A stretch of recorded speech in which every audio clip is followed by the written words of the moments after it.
والصلاة والسلام على من كان نبي وآدم بين الماء والطين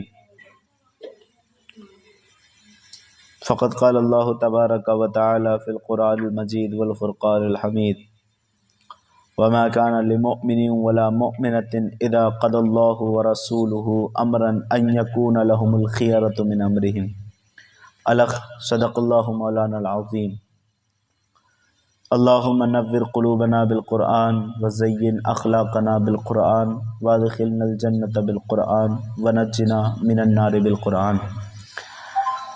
تمام تعریف و توصیف اس اللہ جل مجدہ الکریم کی ذات ببرکات کو جو خالق کائنات بھی ہے، مالک شہنشاہات بھی ہے۔ لاکھوں کروڑوں درود و سلام نازل ہوں اس نبی محتشم پر جس کی وجہ سے اللہ تعالیٰ نے ہم سبوں کا وجود فرمایا۔ حمد و صلوات کے بعد معزز محتشم سامعین کرام، السلام علیکم ورحمۃ اللہ وبرکاتہ۔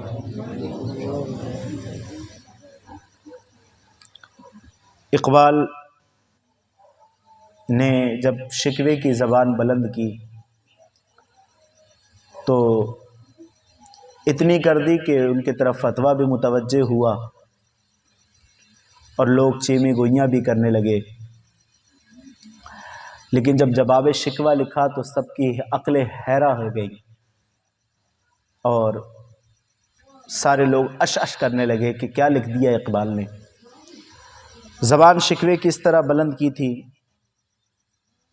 تیرے کعبے کو جبینوں سے سجایا ہم نے، تیرے قرآن کو سینے سے لگایا ہم نے، صفحے دہر سے باطل کو مٹایا ہم نے، نوع انسانی کو قیدوں سے چھڑایا ہم نے، پھر بھی یہ ہم سے گلہ ہے کہ وفادار نہیں، ہم وفادار نہیں تو بھی تو دلدار نہیں۔ جب یہ اشعار لکھے اور توجہ جو تھی وہ رب کی طرف تھی اور اس طرح کے الفاظ، تو فتویٰ بھی متوجہ ہوا، مفتیان اکرام کے قلم بھی حرکت میں آئے کہ اقبال نے کیا لکھ دیا۔ لیکن جواب شکوہ جب لکھا خود اپنے ہی قلم سے تو لوگ اش اش کرنے لگے۔ لفظ وہی، صیغہ بدلا۔ اقبال نے لکھا: میرے کعبے کو جبینوں سے سجایا کس نے؟ انشاءاللہ اللہ آپ کو سمجھا دے۔ میرے کعبے کو جبینوں سے سجایا کس نے، میرے قرآن کو سینے سے لگایا کس نے، صفحے دہر سے باطل کو مٹایا کس نے، نوع انسانی سے قیدوں کو چھڑایا کس نے، تھے وہ آبا ہی تمہارے ہی مگر تم کیا ہو۔ تھے وہ آبا یہ باپ داداؤں کی جمع ہے، وہ تمہارے باپ دادا تھے، وہ تم کیا ہو۔ ہاتھ پر ہاتھ دھرے منترز فرداں ہو، ہر کوئی مست مئے ذوق من آسانی ہے، تم مسلمان ہو یہ انداز مسلمانی ہے، حیدری فخر نئے دولت عثمانی ہے، تم کو اسلاف سے کیا نسبت روحانی ہے، وہ معزز تھے زمانے میں مسلمان ہو کر، آج تم خوار ہوئے تارک قرآن ہو کر۔ تو حضرت اقبال کے ان اشعار سے پتہ لگتا ہے کہ آج اگر عالم اسلام میں ذبح حالی کی اگر کوئی وجہ ہے تو وہ قرآن سے روگردانی ہے۔ ہم نسبت کے لحاظ سے عجمی ہیں اور نازل ہونے والا قرآن عربی ہے۔ ہم قرآن پڑھنا تو سیکھ سکتے ہیں لیکن قرآن سمجھنا ہماری بس کی بات نہیں ہے۔ اسے سمجھنے کے لیے مستقل کئی سارے فن سیکھنا پڑتے ہیں، نو صرف میں عبور حاصل کرنا ہوتا ہے، فن بلاغت میں علم بدیع، علم بیان اور فلسفہ، اسی طریقے سے علم حدیث، اصول حدیث، علم فقہ، اصول فقہ، تمام تر علوم میں فضیلت حاصل کرنا ہوتی ہے اور اسے سیکھنے میں لوگوں کو 8 سے 9 سالیں لگ جاتی ہیں۔ پھر بھی کہیں جا کر تھوڑا بہت قرآن سمجھ میں آتا ہے۔ تو اس لحاظ سے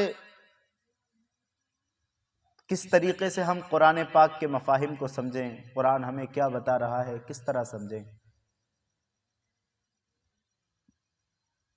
تو ہمارے اسلاف کا یہ طریقہ تھا، اور آج بھی الحمدللہ ہے، جو ہمارے صحیح معنوں میں اسلاف ہیں، کہ انہوں نے پیری مریدی کا سلسلہ آغاز کیا، لوگوں کو اپنی طرف متوجہ کیا، اپنا مرید بنایا، اور مرید بنانے کے بعد ان کا سب سے بڑا جو کام تھا، اپنے مرید کے قلب کو روشن کرنا اور دلوں پر لگی ہوئی سیاہی کو دور کر کے ایمان سے منور کرنا۔ وہ ہفتہ دو ہفتہ میں اپنے مریدوں کو اپنی خانقاہ پر بلاتے تھے، الا اللہ کی ضربیں لگواتے تھے، اور قرآن پاک کا درس دیا کرتے تھے۔ آج بھی یہ طریقہ جاری ہے۔ ہمارے استاذ محترم قبلہ سید محمد احسن میاں صاحب شاہجہاں پوری 1957 سے لے کر سن 2024 تک مسلسل آپ درس قرآن دے رہے ہیں، 1957 سے۔ آج بھی ہمارا اسلاف کا یہ طریقہ جاری ہے، لیکن بھلا ہو ہمارے ان لوگوں کا کہ جنہوں نے نام و نمود کے چکر میں آ کر اس قرآن کو پس پشت ڈال دیا، اور جو پیری مریدی کا صحیح معنی تھا اسے بھی ختم کر کے رکھ دیا۔ ہر پیر اپنے مرید سے وقتاً فوقتاً ملتا رہتا تھا اور انہیں نصیحتیں کرتا رہتا تھا، انہیں زندگی کے طریقے بتاتا رہتا تھا۔ مرید اتنے ہی پیر کرتا تھا کہ جن کی وہ اصلاح کر سکے، جن کی اصلاح نہ کر سکے یا اتنی کثرت ہو جائے کہ ان کو کور نہ کر سکے، پھر وہ مرید کرنا بند کر دیتا تھا۔ آج تو ہر انسان اس چکر میں ہے کہ زیادہ سے زیادہ ہمارے مرید ہوں، لاکھ ہو گئے تو کروڑ ہوں، کروڑ ہو گئے تو اور کروڑ ہو جائے۔ لیکن ہمارے اسلاف کا جو طریقہ تھا وہ یہ تھا کہ وہ اتنی مرید رکھتے تھے کہ جن کی وہ اصلاح کر سکتے تھے۔ تو اصلاح کا ایک اہم ترین پہلو تھا درس قرآن، اور آپ اور ہماری سب کی مشترکہ یہ خوش نصیبی ہے کہ ہم بھی تقریباً 2.5 سال سے اس کو سن رہے ہیں اور آپ حضرات سماعت کر رہے ہیں۔ یہ بہت بڑی خوش نصیبی کی بات ہے کہ قرآن کیا کہہ رہا ہے، اس کا مطلب کیا ہے، اس کا شان نزول کیا ہے، اس کے بارے میں ہم سمجھ رہے ہیں۔ پچھلے درس قرآن کے اندر اور مسلسل 3 درس قرآن میں ایک آیت ہم نے مکمل کی جس میں عورتوں کے اور مردوں کی 10 خوبیاں بیان کی گئی، 10 خوبیاں، اور پھر ان کے لیے فرمایا گیا کہ یہ وہی ہیں جن کے لیے اللہ نے بڑا اجر تیار کر کے رکھا ہے۔ وَأَعَدَّ لَهُم مَغْفِرَةً وَأَجْرًا عَظِيمًا۔ یہ 10 خوبیوں والے مسلمان ہی ایسے ہیں جن کے لیے اللہ نے مغفرت بھی رکھی ہے اور بڑا ثواب بھی رکھا ہے۔ میں نے آپ سے عرض کیا تھا پچھلے درس قرآن میں کہ اب آنے والی جو آیت ہے اس کا مفہوم بالکل الگ ہوگا۔ تو وہ درس قرآن کی آیت کریمہ یہ ہے، وَمَا كَانَ لِمُؤْمِنٍ وَلَا مُؤْمِنَةٍ إِذَا قَضَى اللَّهُ وَرَسُولُهُ أَمْرًا أَن يَكُونَ لَهُمُ الْخِيَرَةُ مِنْ أَمْرِهِمْ۔ نہ کسی مسلمان مرد اور نہ ہی مسلمان عورت کو یہ بات پہنچتی ہے کہ جب اللہ اور اس کے رسول کچھ حکم فرما دیں تو انہیں اپنے معاملے کا کچھ اختیار رہے۔ حضور کا یا رب کا کوئی حکم آ جائے پھر بھی بندہ اپنے حکم کی چلائے یا اپنی مرضی کی چلائے یا اپنی نفس کی چلائے، تو کہا یہ مومن کا شعار نہیں ہے۔ جب اللہ اور اس کے رسول کی طرف سے کوئی حکم آ جائے تو پھر اس کی پابندی کرنا مسلمان کے لیے فرض ہو جایا کرتی ہے۔ یہ آیت کریمہ نازل کیوں کی گئی؟ اس کے شان نزول کے متعلق مفسرین فرماتے ہیں کہ حضور سید المرسلین صلی اللہ علیہ وسلم نے اسلام کا سورج طلوع ہونے سے پہلے حضرت زید بن حارثہ کو خرید کر آزاد فرمایا اور انہیں اپنا منہ بولا بیٹا بھی بنا لیا، حضرت زید بن حارثہ کو۔ ان کے تعلق سے درس قرآن گزر بھی چکا ہے، سورہ احزاب کے شروع کی آیتوں میں بتایا تھا کہ کوئی منہ بولا بیٹا آپ کا حقیقی بیٹا نہیں ہو سکتا۔ ہاں، اگر آپ کی اولاد نہیں ہے یا آپ کسی سے محبتاً بیٹا کہہ دیتے ہیں تو اس میں شرعاً کوئی حرج نہیں ہے، یا کسی کی پرورش کر لیتے ہیں، کسی کو پال لیتے ہیں، تو یہ گناہ کا کام نہیں ہے، بلکہ کسی کا سہارا بن جانا، یہی تو اسلام ہمیں سکھاتا ہے۔ کسی غریب کا سہارا بن جانا، کسی یتیم کے سر پر ہاتھ رکھ کر اس کا سایہ بن جانا، یہی ہمارے اسلام کا درس ہے۔ لیکن اسے اپنے حقیقی بیٹے کی طرح اپنی وراثت میں شریک کرنا، یا پھر اپنے طرف اسے منسوب کرنا کہ یہ میرا بیٹا ہے، اس کا باپ میں ہوں، یہ جائز نہیں ہے۔ حضرت زید بن حارثہ کو بھی حضور نے آزاد کیا تھا اور اپنا منہ بولا بیٹا بنایا تھا، لیکن لوگوں نے اس قدر غلو کیا کہ لوگ زید بن حارثہ کے بجائے زید بن محمد کہنے لگے، یعنی یہ محمد کے بیٹے ہیں، اس طرح کہنے لگے۔ حضرت زینب بنت جہش رضی اللہ تعالی عنہ، جو حضور اقدس صلی اللہ علیہ وسلم کی پھوپھی امیہ بنت عبد المطلب کی بیٹی تھیں، سرکار دو عالم صلی اللہ علیہ وسلم نے انہیں حضرت زید کا نکاح کا پیغام بھیجا کہ زید میرا منہ بولا بیٹا ہے اور تم میری پھوپھی زاد بہن ہو، لہٰذا میں چاہتا ہوں کہ زید کا نکاح تمہارے ساتھ کرا دیا جائے۔ توجہ چاہوں، یہ بہت اہم مسائل ہیں، سمجھنے کی ضرورت ہے۔ تو حضرت زینب بنت جہش تک یہ جب خبر پہنچی تو حضرت زینب بنت جہش نے یہ گمان کیا کہ حضور شاید اپنے نکاح کا پیغام بھیجے ہیں، اس لیے وہ راضی ہو گئی۔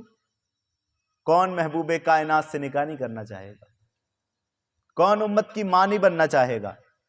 تو وہ راضی ہو گئی۔ لیکن جب معلوم ہوا کہ حضرت زید رضی اللہ عنہ کے لیے رشتہ طلب فرمایا ہے تو انکار کر دیا، انہوں نے انکار کر دیا کہ نہیں نہیں، ہم رشتہ نہیں کریں گے۔ انکار کرنے کی بھی وجہ تھی، وہ یہ کہ حضور کی بارگاہ میں قاصد بھیجا آپ نے اور کہلا بھیجا، یا رسول اللہ میں حضور کے پھوپھی کی بیٹی ہوں، میرا نسب عالی ہے اور یہ آزاد کردہ غلام ہے، اگرچہ آزاد ہو گیا ہے، اب آزاد ہو گیا ہے، حر ہو گیا ہے، لیکن کسی وقت میں تو یہ غلام تھا، اور میری نسبت کہ میں ایک نبی نہیں بلکہ نبیوں کے سردار کی پھوپھی کی بیٹی ہوں، لہذا میں اس سے نکاح نہیں کر سکتی۔ اور ان کے بھائی حضرت عبداللہ بنت حجش نے بھی اس پر انکار کیا۔ اس پر یہ آیت کریمہ نازل ہوئی کہ اگرچہ تم نبی کی پھوپھی کی بیٹی ہو، لیکن یہ نہیں دیکھ رہے کہ حکم کس کا ہے۔ پھر یہ حکم نازل ہوا کہ وَمَا كَانَ لِمُؤْمِنٍ وَلَا مُؤْمِنَةٍ، نہ مومن مرد کے لیے یہ مناسب ہے نہ مومن عورت کے لیے مناسب ہے، اِذَا قَضَى اللَّهُ وَرَسُولُهُ أَمْرًا، کہ اللہ اور اس کے رسول اگر کسی معاملے میں فیصلہ کر دے، أَن يَكُونَ لَهُمُ الْخِيَرَةُ مِنْ أَمْرِهِمْ، کہ انہیں اختیار باقی رہے، پھر انہیں کوئی اختیار نہیں رہتا۔ حضور نے حکم دے دیا، نبیوں کے نبی نے حکم دے دیا، اب تمہاری نفس بھی اگر نہ چاہے پھر بھی تمہیں کرنا ہے۔ یہ آیت نازل ہوئی، تو جب جیسی یہ آیت نازل ہوئی حضرت زید بنت حارثہ کے متعلق کہ جب حضور نے حکم دے دیا ہے نکاح کا تو تمہارے لیے اب کوئی اختیار باقی نہیں رہا، تو عبداللہ بنت جہش اور زینب بنت جہش، یہ دونوں بہن بھائی تھے، انہوں نے انکار کیا تھا، فوراً راضی ہو گئے۔ تو اس سے سبق یہ ملتا ہے کہ جب حضور کا حکم نازل ہو جائے اور کسی معاملے میں آپ فیصلہ فرما دیں تو پھر اختیار کا کوئی پہلو نظر نہیں آتا۔ وہ حضور صلی اللہ علیہ وسلم کی بارگاہ میں ایک مسلمان منافق، بظاہر مسلمان تھا لیکن نفاق تھا اس کے اندر، اور ایک یہودی، ان کا آپس میں کھیت کے معاملے میں مسئلہ ہو گیا۔ وہ کہہ رہا تھا کہ یہ میڑ میرے حصے میں ہے اور یہ منافق کہہ رہا تھا کہ میرے حصے میں ہے۔ تو پھر اس متعلق کہا کہ فیصلہ کس سے کرائیں؟ کہا ہم اپنے جو ہمارے یہاں کے مقتدر علماء ہیں ان کے پاس چلتے ہیں، ہم اپنے پادریوں کے پاس چلتے ہیں۔ کہا نہیں، ہم تمہارے پادریوں کی نہیں مانیں گے۔ تو کہو پھر اس کے پاس چلتے ہیں کہ جس کے نبوت کے اعلان سے پہلے بھی لوگ اس کی باتیں مانا کرتے تھے، جسے لوگ صادق بھی کہتے ہیں، جسے امین بھی کہتے ہیں، چلو اس کی بارگاہ میں چلتے ہیں، یعنی تمہارے نبی کی بارگاہ میں چلتے ہیں جن کا تم کلمہ پڑھتے ہو۔ کہا ٹھیک ہے۔ اب منافق تھا، نفاق تھا، سوچ رہا تھا کہ فیصلہ تو میری حق میں ہوگا کیونکہ میں مسلمان ہوں، لیکن وہاں ایسا کہاں، وہاں تو اگر کٹ گھرے کے اندر سگا بھائی بھی موجود ہے اور اگر وہ سزا کا حقدار ہے تو اسے سزا ملے گی، یہ نظام مصطفیٰ ہے، اسے سزا ملے گی، گنجائش نہیں کوئی۔ میں بھی عرض کروں گا، دیکھو نظام مصطفیٰ کیا ہے۔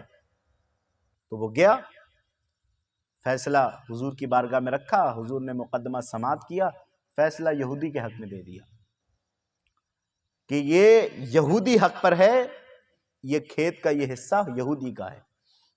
اب یہ تنک گیا، ہم تو کلمہ پڑھ رہے ہیں، ہم تو مسلمان ہیں، اور حضور نے ہمارے لیے حکم نہیں فرمایا۔ راستے میں جب نکلے باہر تو اس نے کہا میں نہیں مانتا ان کے حکم کو، میں ان کے فیصلے کو نہیں مانتا۔ کہا کیا چاہتا ہے؟ کہا چلو عمر کے پاس چلتے ہیں۔ اب گمان دیکھو، اس کا نفاق تھا نا، گمان یہ تھا کہ کافروں سے عمر بڑی نفرت کرتے ہیں، دیکھتی گردن اڑا دیں گے اس کی، اب میرے حق میں فیصلہ ہو جائے گا، یہ تھا۔ تو پھر کہا ٹھیک ہے، نہیں مانتے، تم اپنے نبی کی نہیں مانتے، چلو ان کی امتی کی مانو، ہمیں تو فیصلہ کرانا ہے، حق پر یہودی تھا۔ عمر کی بارگاہ میں گئے، دروازہ کھٹکھٹایا، عمر نے دروازہ کھولا، کہا کس غرض سے آئے؟ کہا فیصلہ کرانے۔ حضور نے کہا ٹھیک آؤ، لیکن یہودی نے اسی وقت کیا کہا حضور ہم فیصلہ کرا کے آ چکے ہیں، اب ثانیاً آپ کی نظر پڑنا باقی ہے۔ کہا کس سے کرا کے آ چکے ہو؟ کہا آپ کے نبی سے۔ کہا اچھا، تو پھر کیا گنجائش رہی؟ کہا یہ صاحب کہہ رہے تھے کہ چلو عمر کے پاس چلو، وہاں فیصلہ کروا دیں۔ بولے ٹھیک ہے، اب میں فیصلہ کروں گا۔ کہا تھوڑا ٹھہرو، میں بھی آتا ہوں۔ اندر گئے، تلوار لے کر آئے، میان سے نکالی، مسلمان کی گردن اڑا دی، بظاہر جو مسلمان تھا گردن اڑا دی، شور مچ گیا لوگوں میں۔ عمر نے آج ایک مسلمان کا قتل کر دیا، عمر نے آج ایک مسلمان کو مار دیا، عمر کی تلوار آج ناحق اٹھی، عمر کی تلوار نے آ کے ایک مسلمان کا خون بہایا۔ حضور تک خبر پہنچی، حضور نے حضرت عمر کو بلایا، کہا تم نے کسی مسلمان کا قتل کیا ہے، تم نے کسی مومن کے کسی مومن کا خون بہایا ہے، تمہاری تلوار آج ناحق اٹھی ہے۔ عرض کیا حضور وہ مومن کیسا ہو سکتا ہے جو آپ کے فیصلوں کو نہ مانے؟ آپ کے فیصلوں کو نہ مانے وہ مومن ہو ہی نہیں سکتا۔ عمر کا عقیدہ یہ ہے کہ جو آپ کے فیصلوں میں چیمے گوئیاں کرے وہ مسلمان نہیں ہوگا، وہ جہنم کا کیڑا ہوگا، وہ جہنم کا ایندھن ہوگا۔ حضور نے ارشاد فرمایا عمر تو نے سچ کہا، اور اسی لیے میں تجھے خطاب دیتا ہوں کہ تو عدالت کا بادشاہ ہے اور عدالت تیرے قدموں کے نیچے ہے۔ تو کوئی بھی اختیار نہیں رہتا حضور کا حکم آنے کے بعد، کوئی اختیار نہیں رہتا۔ حضرت اسود کا واقعہ سنا ہوگا، بڑے ہی کالے تھے، حبشہ کے رہنے والے تھے، اور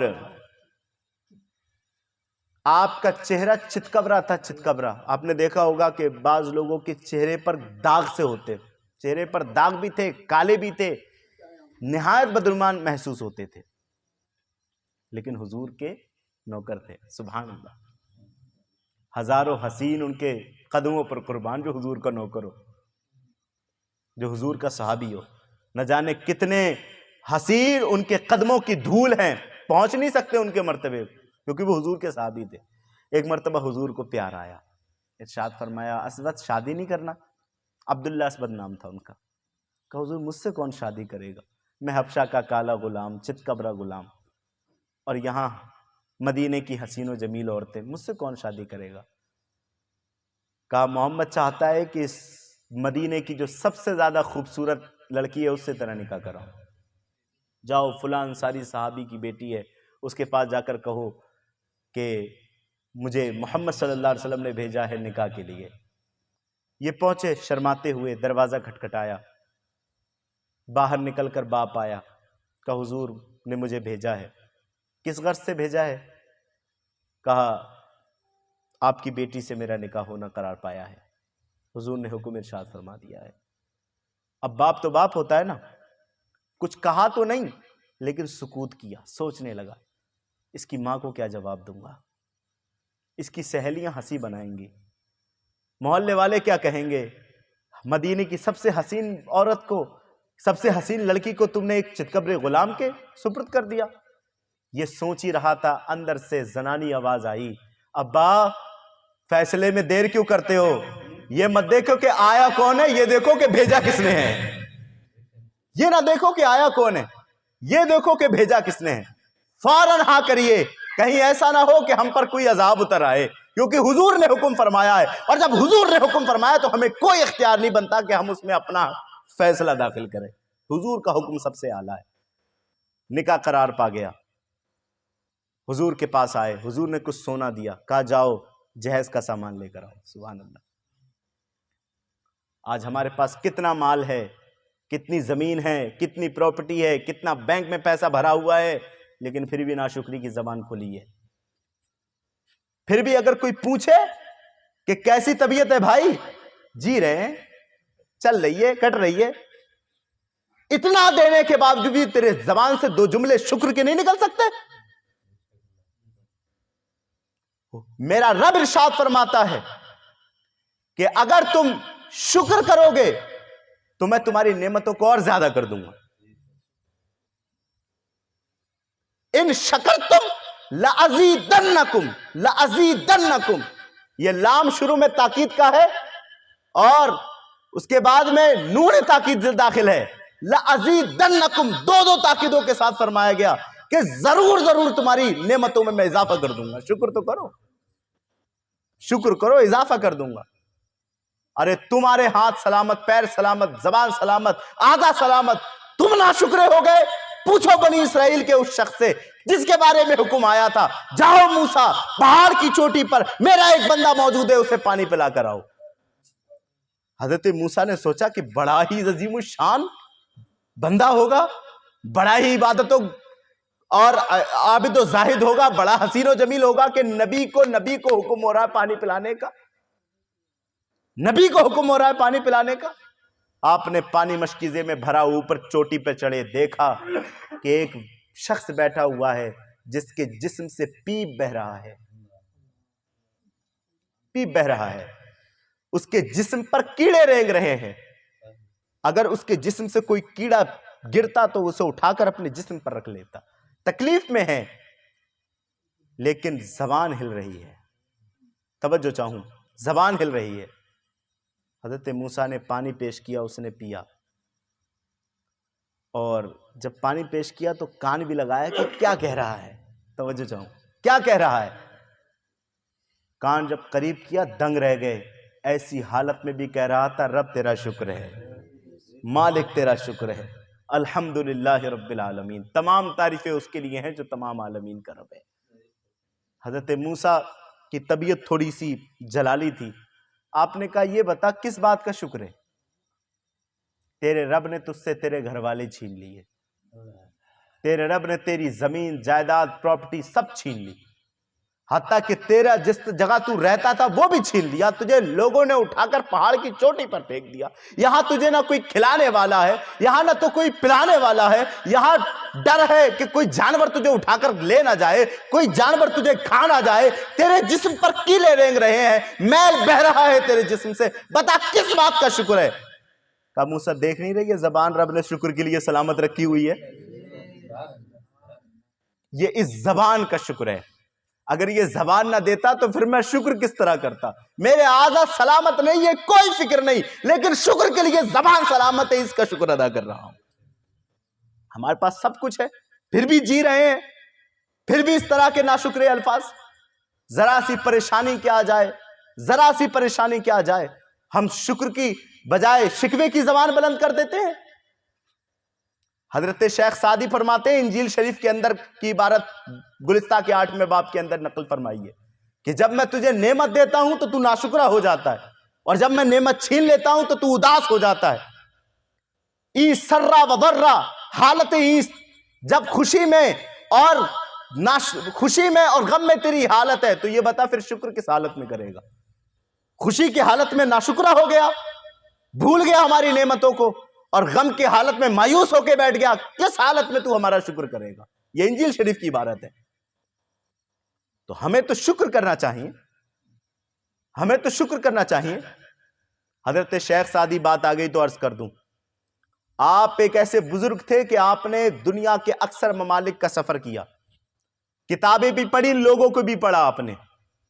ایک مرتبہ حالت یہ ہوئی کہ آپ سفر کی غرض سے نکلے ہوئے تھے، پاؤں میں چپل نہیں تھی، پاؤں میں چپل نہیں تھی۔ دل میں خیال آیا، شیخ کتنا بڑا عالم ہے تو، لوگ تیری کتنی عزت اور تعظیم کرتے ہیں، نفس نے ابھار مارا، کتنی عزت و تعظیم کرتے ہیں، لیکن حال دیکھ اپنا، چپل تک نہیں ہے پیروں میں، کیا حال ہے تیرا؟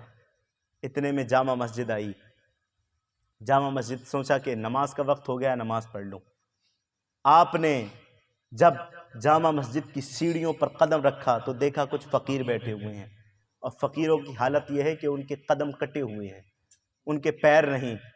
سعدی نے فوراً اپنے نفس کو متوجہ کر کے کہا، ظالم مجھے بہکانا چاہ رہا ہے، تیرے پاس چپل نہیں تو کیا، پہلے کے لیے پیر تو سلامت ہے، اس کو دیکھ، اس کے پاس تو پیر بھی نہیں۔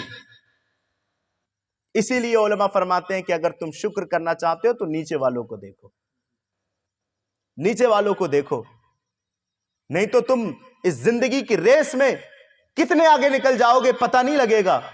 وہ ایک عالم صاحب آئے تھے، انہوں نے بتایا تھا کہ آگے دیکھتے رہو گے، اگر کسی روڈ پر گاڑی چلا رہے ہو اور یہ دیکھو کہ میرے آگے یہ ٹرک والا ہے، اس سے آگے نکل جاؤں، بس والا ہے، اس سے آگے نکل جاؤں، تو پھر کبھی آگے نہیں ہو سکتے۔ آگے تو آئے گا ہی، گاڑی آ جائے گی، بائک آ جائے گی، یا کوئی 4 پہیے کی گاڑی آ جائے گی، کبھی آگے نہیں نکل سکتے۔ پیچھے کے شیشے سے دیکھو کہ پیچھے کتنے ہیں، جب تم پیچھے دیکھو گے تب تم شکر کرو گے کہ چلو میں پیچھے تو نہیں رہا، کسی نہ کسی کے تو آگے ہوں۔ تو جب شکر کے لیے یہ بڑا فائدہ یہ ہے کہ تم اپنے پیچھے والوں کو دیکھو، اگر تم چھپر میں ہو تو ان کے دیکھو جو فٹ پاتھ پہ ہیں، اگر تم بغیر پلاسٹر کے مکان میں ہو تو ان کو دیکھو کہ جو چھپر میں ہے، اور اگر تم پلاسٹر والے مکان میں ہو پھر ان کو دیکھو کہ جن کا پلاسٹر نہیں، تم ٹائلس پتھر والے مکان میں ہو تو ان کو دیکھو کہ جو بے سہارا ہے، مجبور ہیں، دوسروں کے سہارے پر ہیں۔ تم ہمیشہ شکر کرو گے، آگے والوں کو دیکھو گے ناشکرے ہو جاؤ گے۔ تو حضرت اسود کو حضور نے پیسے دیے، کچھ سونا دیا، کہا جاؤ خریدو جا کر اور جہیز لے کر آؤ۔ یہ تھا حضور کا طریقہ۔ توجہ چاہوں کہ جہیز مرد خریدا کرتے تھے، جہیز مرد خریدا کرتے تھے، لیکن آج ہماری کیا حالت ہے؟ وہ اس پر تبصرہ کرنے کی ضرورت ہی نہیں ہے، سبھی پر آیا ہے۔ جب تک ہم لڑکی والے کا خون نہیں چوس لیتے بالکل باز نہیں آتے۔ کتنے ایسے رشتے ہیں کہ جو صرف اس وجہ سے منع ہو گئے، اس وجہ سے کہ اس نے یہ گاڑی دینا تھی، یہ نہیں دی، ہمارا مطالبہ اس گاڑی کا تھا، ہمارا مطالبہ بلٹ کا تھا، اس نے اپاچے دے دی۔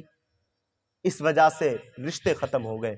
لوگوں نے اپنی بیویوں کو مارنا شروع کیا کہ تو یہ لے کر نہیں آئی، تو یہ لے کر نہیں آئی۔ خوف کرو اور سوچو کہ ہمارے اسلاف نے زندگی کیسے گزاری۔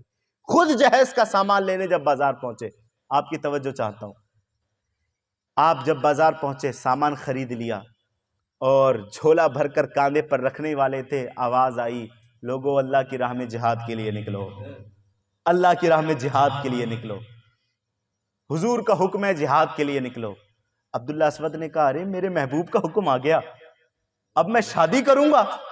ہرگز نہیں کروں گا۔ سامان سارا واپس کیا، ایک ڈھال خریدی، ایک تلوار خریدی، اور کہا کہ اگر میں اپنا چہرہ دکھا کر حضور کی بارگاہ میں صف میں کھڑا ہوں گا، حضور مجھے ہرگز اجازت نہیں دیں گے، کیونکہ حضور نے سونا دیا ہے جہیز کے لیے اور کہا کہ شادی کرو۔ لہٰذا آپ نے اپنے چہرے پر کمبل ڈھاکا، اور کمبل ڈھاکنے کے بعد، اپنا چہرہ چھپانے کے بعد سپاہیوں کے صف میں جا کر کھڑے ہو گئے۔ حضور نے حکم فرمایا کہ جاؤ لڑو کفار سے۔ جنگ ہوئی، مسلمانوں کو فتح ہوئی، لیکن کئی مسلمان شہید ہوئے۔ اللہ اکبر۔ جب حضور صلی اللہ علیہ وسلم شہداء کے پاس دعا کے لیے پہنچے، حضرت عبداللہ اسود کے چہرے کو دیکھا تو آپ کی آنکھوں میں آنسو آ گئے۔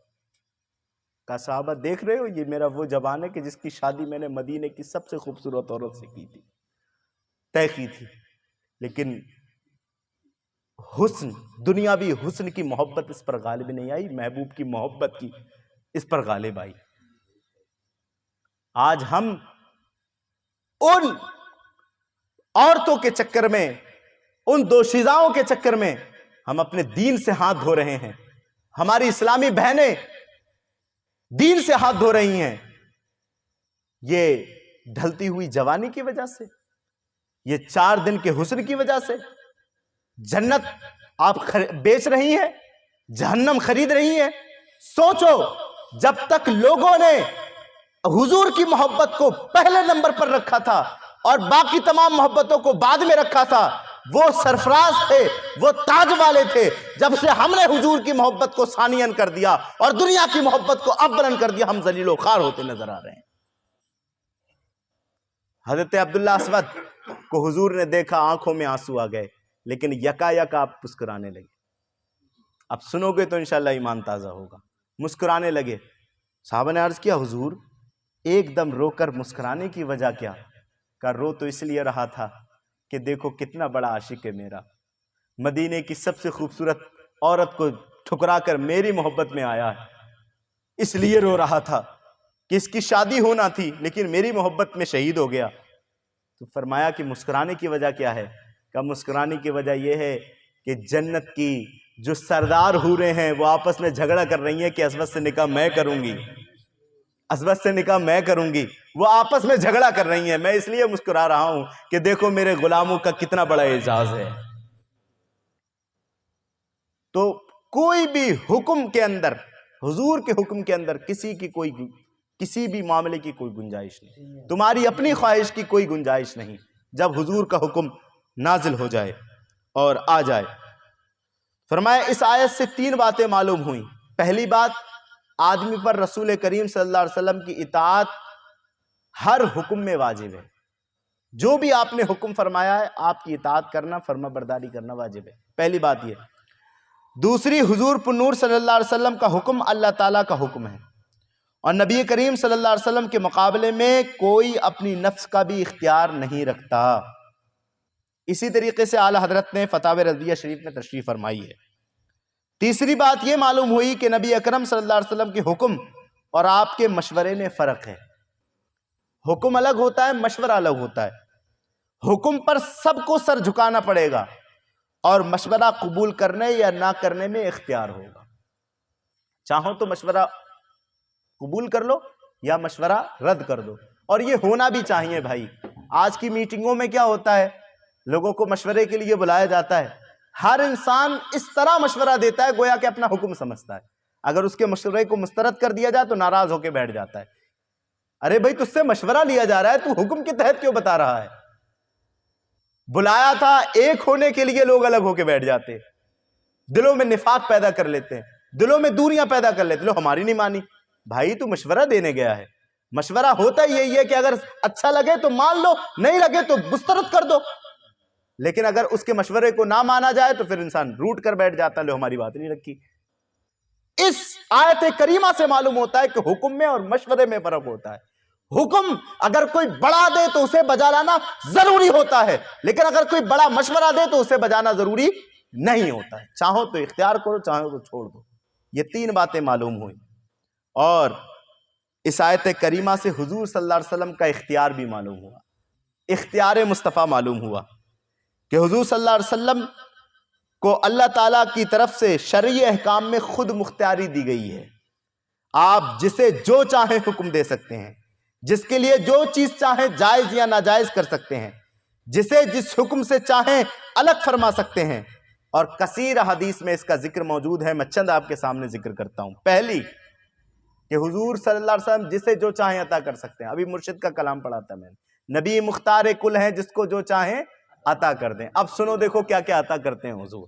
پہلی حدیث پاک، یہ حدیث بخاری کے اندر کتاب الجنائز کے اندر ہے اور دیگر کتب حدیث کے اندر موجود ہے۔ حضرت نبی اکرم صلی اللہ تعالی علیہ وسلم کے متعلق یہ حدیث منسوب ہے کہ جب حرم مکہ کی نباتات کو کاٹنا حرام فرمایا گیا، مدینے کے مکہ شریف کے اطراف کی جو حدود حرم کی گھاس ہے وہ بھی اکھاڑنا حرام ہے، وہاں پر جوں کو مارنا بھی حرام ہے، وہاں بال کٹانا بھی حرام ہے۔ بہت ساری احتیاطیں ہیں حدود حرم کے اندر، اگر آپ نے کسی جوں کو بھی مار دیا تو پھر آپ پر جو ہے کفارہ واجب ہوگا۔ تو جب نباتات کو کاٹنا حرام فرمایا گیا تو حضرت عباس کے عرض کرنے پر ازخر گھاس کاٹنے کو حضور پر نور صلی اللہ علیہ وسلم نے جائز فرما دیا۔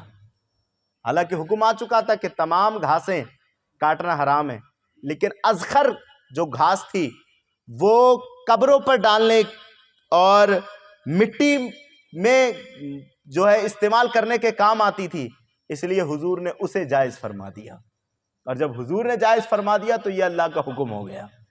حالانکہ اولن حکم یہ تھا کہ کوئی گھاس اکھاڑنا جائز نہیں، لیکن حضور نے فرما دیا وہی رب کا حکم ہو گیا۔ دوسری حدیث پاک، یہ حدیث بھی بخاری شریف کے اندر ہے، حضرت ابو ہریرہ رضی اللہ عنہ کے لیے 6 مہینے کی بکری کے بچے کے لیے قربانی کا جائز کر دینا۔ چنانچہ حضرت برا بن عازب رضی اللہ عنہ فرماتے ہیں کہ ان کے ماموں حضرت ابو دردہ بن نیار رضی اللہ عنہ نے نماز عید سے پہلے قربانی کر لی۔ حالانکہ نماز عید سے پہلے قربانی کرنا قربانی نہیں مانا جاتا، نماز عید کے بعد آپ قربانی کریں تب وہ خون بہانا اللہ کی راہ میں مقبول ہوتا ہے اور تب قربانی پوری ہوتی ہے۔ لیکن معلوم نہیں تھا انہیں، حضرت ابو بردہ بن نیار کو آپ نے عید سے پہلے ہی رات میں قربانی کر لی۔ جب انہیں معلوم ہوا کہ یہ کافی نہیں تو عرض کی یا رسول اللہ وہ تو میں کر چکا ہوں، اب میرے پاس کوئی جانور نہیں بچا، ہاں میرے پاس 6 مہینے کا بکرا بچا ہے جو دیکھنے میں فربا لگتا ہے، موٹا لگتا ہے۔ حضور نے ارشاد فرمایا کسی کے لیے جائز نہیں، لیکن میں تیرے لیے جائز کرتا ہوں۔ سب کے لیے 1 سال کا ہوگا تب قربانی ہوگی، لیکن تیرے لیے 6 مہینے کا بکرا ذبح کر، تیری قربانی پوری ہو جائے گی۔ نبی مختار کل ہیں، جس کو جو چاہیں عطا کر دیں۔ اسی طریقے حضرت ام عطیہ رضی اللہ تعالیٰ عنہا کو ایک گھر کے مردے پر بیان کر کے رونے کی اجازت دے دی۔ نوحہ کرنا اسلام میں حرام ہے۔ حضور ارشاد فرماتے ہیں نوحہ کرنے والی، نوحہ سننے والی، بیان کر کے رونا یہ نوحہ کہلاتا ہے کہ فلاں ایسے تھے، فلاں ویسے تھے، وہ چلے گئے، مجھ سے اتنا پیار کرتے تھے یا مجھے کھلاتے پلاتے تھے۔ کسی مردے کے پاس بیٹھ کر اس طرح کرنا۔ اب یہ حرام کیوں ہے؟ اس سے کئی سارے نقصانات ہیں۔ پہلا نقصان یہ ہے صاحبوں، اور اپنی عورتوں کو سمجھاؤ بھی، پہلا نقصان یہ کہ اس سے غم کے ماحول میں زیادتی ہوگی۔ تم اپنی باتیں یاد کر کے رو رہی ہو، دوسرا اپنی باتیں یاد کرے گا اور اس سے غم بڑھے گا، پہلی بات۔ دوسری سب سے بڑی بات یہ ہے کہ مردہ اگرچہ جسم سے روح نکل جاتی ہے لیکن روح کا تعلق جسم سے باقی رہتا ہے، جسم سے روح کا تعلق باقی رہتا ہے، وہ تمہاری تمام تر آوازیں سنتا ہے۔ اب تم اسے اپنی بچھڑی باتیں یاد دلا رہی ہو، سکرات موت طاری ہے اس پر، ابھی جان نکلی ہے اس کی۔ جانتے ہو آپ جان نکلنے میں کتنی تکلیف ہوتی ہے؟ حضرت عیسیٰ علیہ السلام نے کہا کہ میں مردوں کو زندہ کرتا ہوں، وَأُحْيِي الْمَوْتَى بِإِذْنِ اللَّهِ، میں مردوں کو اللہ کے حکم سے زندہ کرتا ہوں۔ لوگوں نے کہا کہ زندہ کر کے دکھاؤ۔ نوح کے بیٹے سام کو حضرت عیسیٰ علیہ السلام نے زندہ کیا۔ جب وہ زندہ ہوئے تو آپ سے پوچھا بتاؤ کیفیت کیا ہے؟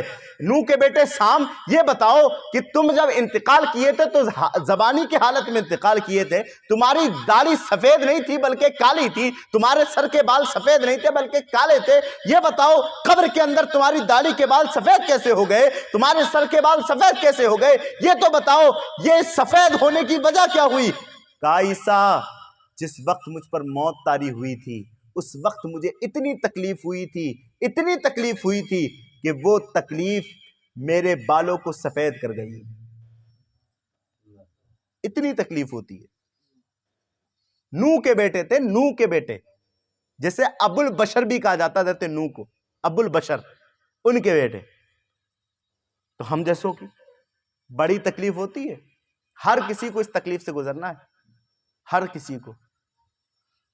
اب ایک تو وہ تکلیف میں ہے اور آپ کیا کر رہے ہو؟ بیان کر کے اسے وہ پچھلی باتیں یاد دلا رہے ہو، مردے کو تکلیف دے رہے ہو۔ لہٰذا میں عورتوں سے گزارش کروں گا جو سن رہی ہیں یہاں، وہ دوسروں تک پہنچائیں، یہ بیان کر کے رونے سے بچیں۔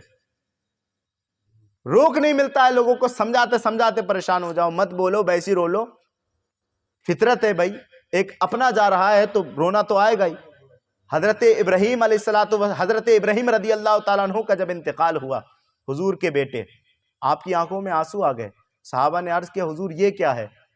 کہا اگر یہ نہ ہوتا تو لوگ اپنے کپڑے پھاڑ لیتے، لوگ اپنے گریبان چاک کر لیتے۔ یہ غم کا مداوا ہے، جانے والے پر انسان کو رونا آ جاتا ہے، حضور بھی روئے ہیں، لیکن نوحہ کر کے رونا، بیان کر کے رونا یہ غلط بات ہے۔ لیکن نبی کا اختیار دیکھو صاحب، میں حضور کا اختیار دکھا رہا ہوں۔ حضرت عطیہ رضی اللہ تعالیٰ عنہ نے عرض کیا یا رسول اللہ، فلاں قبیلے کی کچھ کافر عورتیں جب میرے گھر کا ایک شخص انتقال کر گیا تھا تو میرے ساتھ نوحہ کرنے آئی تھی۔ یہ دستور عرب تھا کہ اب بھی جب کسی کا انتقال ہو جاتا ہے تو عورتیں شرکت کرنے جاتی ہیں غم ہلکا کرنے کے لیے۔ تو پہلے بھی ایسے ہوتا تھا کہ وہ نوحہ ساتھ میں کرواتی تھیں، بیان کر کر کے روتی تھیں۔ تو کہا فلاں قبیلے کی عورتیں جب میرے گھر کا کوئی اپنا گیا تھا تو انہوں نے میرے ساتھ نوحہ کیا تھا، اگر میں نہیں کروں گی تو وہ تانے دیں گی کہ میرے ساتھ نوحہ نہیں کیا۔ حضور مجھے اجازت عطا فرمائے کہ میں ان کے مرنے کے پر نوحہ کروں۔ حضور نے ارشاد فرمایا سب کے لیے حرام ہے لیکن تیرے لیے جائز ہے، نبی مختار کل ہیں جس کو جو چاہیں عطا کر دیں۔ کہا سب کے لیے حرام ہے لیکن تیرے لیے جائز ہے۔ اللہ اللہ۔ اسی طرح حضرت اسماء بنت امیس رضی اللہ تعالی عنہا کو وفات کی عدت کے عام حکم سے الگ فرما دیا۔ جب کسی مرد کا انتقال ہو جائے اور اس کے ہمراہ عورت ہو تو اس کے لیے حکم یہ ہے کہ 4 مہینہ 10 دن تک وہ سوگ منائے اپنے مرد کا، جسے ہم اپنی زبان میں عدت بولتے ہیں۔ اب عدت کے اندر بھی بہت ساری بدعات ہیں، بات کروں گا تو لمبی ہو جائے گی۔ خلاصہ یہ سمجھو عدت جو ہے وہ سنگار نہ کرنے کا نام ہے اور اپنے شوہر کے لیے دعائے مغفرت کرتے رہنا اور دوسرے نکاح سے بچنے کا نام ہے، بس اتنا ہے عدت۔ لیکن ہم نے کیا کر رکھا ہے؟ عدت ہوئی، پکڑا، ایک کمرے کے کونے میں ڈال دیا، ہٹنا مت یہاں سے، یہیں پر کھانا آئے گا، یہیں پر تمہیں نماز پڑھنا ہے، اسی کونے سے باہر نہیں نکلنا ہے۔ لوگوں کی طبیعتیں خراب ہوتی دیکھی ہیں ہم نے۔ ذرا یہ بتاؤ، ایک تو اس کا شوہر چلا گیا، اسے یہ غم، دوسرا تم نے کونے میں ڈال دیا، گرمی ہے، تپش ہے، مچھر ہیں، یہ پریشانی اوپر سے۔ کوئی بھی یہ قید شریعت کی کسی کتاب میں نہیں دکھا سکتا کہ جب عدت ہو تو کونے میں ڈال دو۔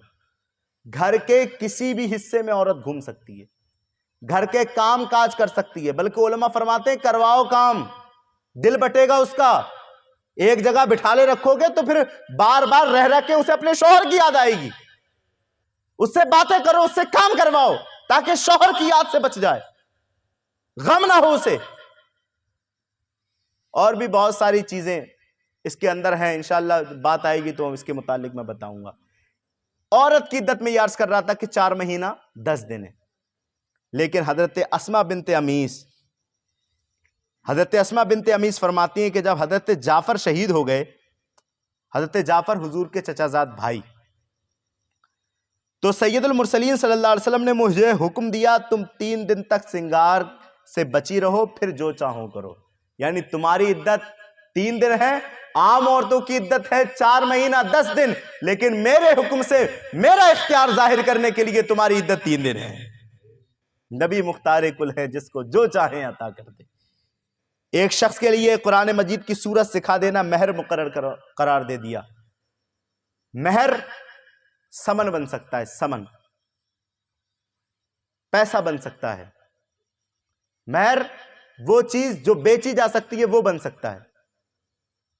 کسی کو قرآن کی تعلیم سکھا دینا یہ مہر نہیں بنتا، کسی کی خدمت کر لینا یہ مہر نہیں بنتا۔ یہ کتاب المہر کے اندر، ہدایہ شریف کے اندر بھی موجود ہے، بحر الرائق کے اندر بھی موجود ہے، در المختار، رد المختار، یہ جو بڑی فقہ کی کتاب ہے سب کے اندر مسئلہ مل جائے گا۔ ہدایہ کے اندر میں نے اپنی عینی آنکھوں سے پڑھا ہے۔ قرآن پاک سکھا دینا کسی کے لیے یہ مہر نہیں ہو سکتا کہ میں آپ کو قرآن پڑھنا سکھا دے رہا ہوں اور آپ مجھ سے شادی کر لیجئے گا، یہ مہر ہو گیا، نہیں ہو سکتا۔ لیکن حضور کا اختیار دیکھو، حضور نے ایک صحابی سے کہا کہ فلاں عورت کو مہر، فلاں عورت کو تو قرآن پڑھا دے، یہی تیرا مہر ہے۔ اللہ اکبر۔ حضرت خزامہ کی گواہی ہمیشہ کے لیے دو مردوں کی گواہی کے برابر کر دی۔ ہر مرد کی گواہی ایک گواہی ہوتی ہے، لیکن حضرت خزامہ رضی اللہ تعالیٰ عنہ، واقعہ یہ ہوا تھا کہ ایک مرتبہ حضور صلی اللہ علیہ وسلم بازار گئے اور ایک گھوڑا آپ کو پسند آ گیا، ایک گھوڑا آپ کو پسند آ گیا، تو حضور نے، یہودی شخص تھا، کہا یہ گھوڑا مجھے چاہیے، لیکن میں تفریح کی نیت سے باہر آیا تھا، پیسے لے کر نہیں آیا، لہٰذا تم مجھ سے بیع و شراء کر لے، مال مقرر کر دے، میں ابھی اپنے کاشانہ سے جا کر پیسہ لے کے آتا ہوں۔ تو اس نے کہا ٹھیک ہے، فلا فلا پیسے لوں گا میں۔ آپ نے کہا ٹھیک، یہیں ٹھہر، اور میں گھوڑا تبھی لوں گا جب میں پیسے ادا کر دوں گا۔ آپ گھر تشریف لے گئے پیسے لینے کے لیے، اتنے میں کوئی دوسرا یہودی آیا، کہا میں محمد صلی اللہ علیہ وسلم سے زیادہ قیمت دوں گا، لیکن تم گھوڑا مجھے دے دو۔ مال کے لالچ میں آ گیا اور کہا ٹھیک ہے، گھوڑا میں تجھے دے دوں گا۔ اتنے میں حضور تشریف لے آئے، کہا گھوڑا، یہ پیسے لو، گھوڑا مجھے دو۔ کہا آپ نے مجھ سے کوئی وعدہ ہی نہیں کیا تھا، ہمارے درمیان تو کوئی بیع شرع ہوئی نہیں تھی، ہمارے درمیان تو کوئی معاہدہ ہی نہیں ہوا تھا۔ تو حضور صلی اللہ علیہ وسلم نے ارشاد فرمایا کہ ہمارے درمیان بیع و شرع ہوئی تھی، تو جھوٹ کا سہارا کیوں لیتا ہے؟ کہ اگر ہوئی تھی تو کوئی گواہ دکھاؤ۔ پیسے کے لالچ میں آ گیا تھا کہ کوئی گواہ دکھاؤ۔ وعلیکم السلام۔ تو اس وقت کوئی شخص موجود ہی نہیں تھا جب ان کے درمیان بیع و شرع ہوئی تھی، کوئی گواہ ہی نہیں تھا، تو وہ اس کا فائدہ اٹھا رہا تھا کہ ہے تو گواہ دکھاؤ۔ حضرت خزامہ کھڑے تھے، آئے سامنے، کہ گواہی کی بات کرتا، میں گواہی دیتا ہوں کہ حضور نے تجھ سے یہ عہد کیا تھا، یہ خرید و فروخت تمہارے درمیان ہوئی تھی، میں گواہی دیتا ہوں۔ اب وہ مبہوت ہو گیا، گھوڑا دینا پڑا، مال لینا پڑا۔ حضور صلی اللہ علیہ وسلم نے خزامہ کو قریب بلایا اور کہا خزامہ تم تو موجود نہیں تھے، آپ کے جملوں پر، ان جملوں پر آپ کی توجہ چاہوں۔ خزامہ آپ موجود نہیں تھے، آپ نے گواہی کیوں کر دے دی؟ کہ حضور آپ نے بتایا رب ایک ہے، ہم نے دیکھا تھوڑی نہیں تھا، لیکن ہم نے کہا نا ایک ہے۔ آپ نے کہا جنت ہوتی ہے، ہم نے دیکھی تھوڑی نہیں ہے، ہم نے کہا نہ ہوتی ہے۔ آپ نے کہا تھا جہنم حق ہے، ہم نے دیکھی تھوڑی نہیں ہے، کہا نہ ہوتی ہے۔ آپ نے کہا فرشتے ہیں، ہم نے دیکھے تھوڑی نہیں ہیں، کہا نہ ہوتے ہیں۔ جب آپ کے کہنے پر ہم رب کو مان سکتے ہیں تو یہ دنیاوی چیزیں کیا ہیں؟ آپ نے فرمایا خزامہ سب کے لیے ایک گواہی، لیکن اگر تو جس مقدمے میں کھڑا ہوگا تو دو مردوں کے برابر اکیلا ہوگا۔ نبی مختار کل ہیں، جس کو جو چاہیں عطا کر دیں، یہ ہے اختیار مصطفیٰ، یہ ہے شان مصطفیٰ۔ اللہ اکبر۔ ایک آخری واقعہ عرض کر کے درس قرآن کا اختتام کرتا ہوں۔ ایک شخص نے، ایک صحابی نے اپنی عورت سے زہار کر لیا۔ زہار کا مسئلہ میں یہ واقعہ اس لیے بھی سنا رہا ہوں تاکہ پچھلے سبق آپ کو یاد ہو جائے۔ مسئلہ زہار میں نے پڑھایا تھا آپ کو کہ اگر کوئی شخص اپنی بیوی سے اس کے وہ اجزاء کی جنہیں دیکھنا حرام ہے، جو محارم عورتیں ہیں جیسے ماں، بہن، پھوپھی وغیرہ، ان کے وہ اجزاء کی جن کو دیکھنا حرام ہے، ان اجزاء کو اپنی بیوی کے اجزاء سے تشبیہ دینا۔ مثلا یہ کہنا کہ تیری پیٹھ یا تیرا پیٹ میری ماں کی طرح ہے، تو اب اس صورت میں زہار واقع ہو جاتا ہے اور عورت پر طلاق بائنہ پڑ جاتی ہے۔ ٹھیک ہے، یہ مسئلہ زہار ہے۔